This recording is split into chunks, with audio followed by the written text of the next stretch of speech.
Good morning and welcome to another episode of Drew's Book Reviews. Today we're going to be reviewing D.C.Fontana's Vulcans Glory, so stay tuned.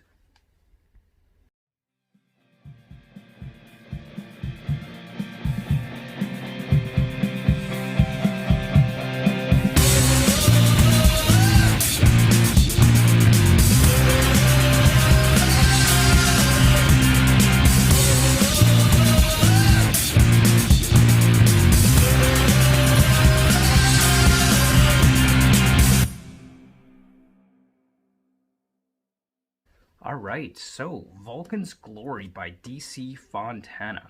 So this book is written by one of the most acclaimed writers of the original series of Star Trek. It's been a really long time since I've actually read a Star Trek book. So this book is about Spock's first ever mission aboard the USS Enterprise under Captain Christopher Pike. So Spock here, he's got some problems, essentially. It kind of touches on his family relationship problems that he's had with his father, which is well established in the Star Trek canon, about the divide between his father Sarek and himself, and his responsibilities to his family and home, which Sarek believes Spock has not fulfilled those obligations, and also kind of divided between that and his loyalties to Starfleet, and where his loyalties lie, essentially. And basically the Vulcan's Glory is this gemstone that is some cultural heritage relic of Vulcan, essentially, and it's gone missing, and they find and discover it, but it leads to kind of this murder mystery. Obviously, I'm not gonna give spoilers. Well, maybe that's not so obvious, I don't know. But anyway, I'm gonna try my best not to give actual spoilers on this book, specifically with respect to how the whole thing plays out in the end. But I will say, definitely, it was a well-written, fun, entertaining read. I really enjoyed it. I thought Vulcan's Glory was a good book and a great story, especially if you're a Trek fan, right? I mean, if you enjoy Star Trek, then you will enjoy Vulcan's Glory, especially if you like to read as well. I'm a Trekkie, I admit it, so maybe I'm biased in that opinion, but I thought it was well written. And with D.C.Fontana being the writer, again, one of the most acclaimed writers from Star Trek, the original series, I just thought overall it was a good book. I loved how it kind of touched on the idea of Vulcan emotions. Now, Vulcans are often portrayed as these alien species or race that has that doesn't have emotions, but that's simply not true. Vulcans definitely have emotions, and they're very strong and powerful emotions.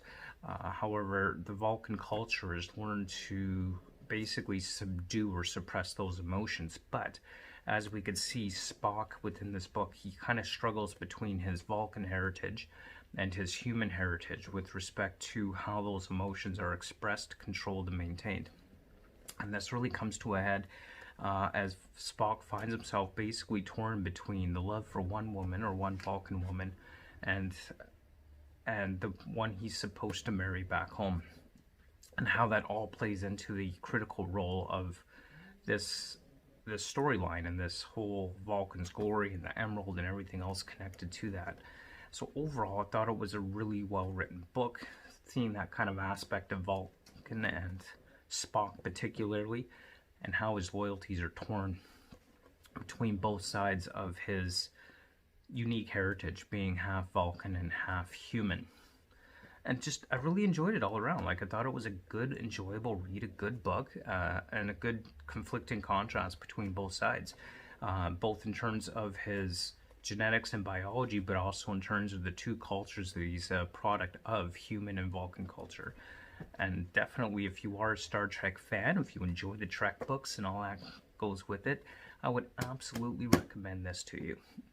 I thought it was a good read. I thought it was a fun read, and definitely worthwhile read. So those are just some of my thoughts on Vulcan's Glory, and how the book was portrayed, how it was all written, and just generally an entertaining and fun read. So definitely go check it out. Even if you're just a science fiction fan, it would be well worth it for you, I think.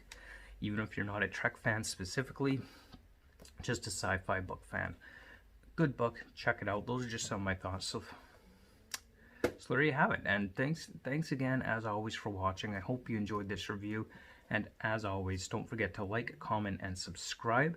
And we will see you next time on the next episode of Drew's Book Reviews. Until then, keep on reading. See ya. Bye.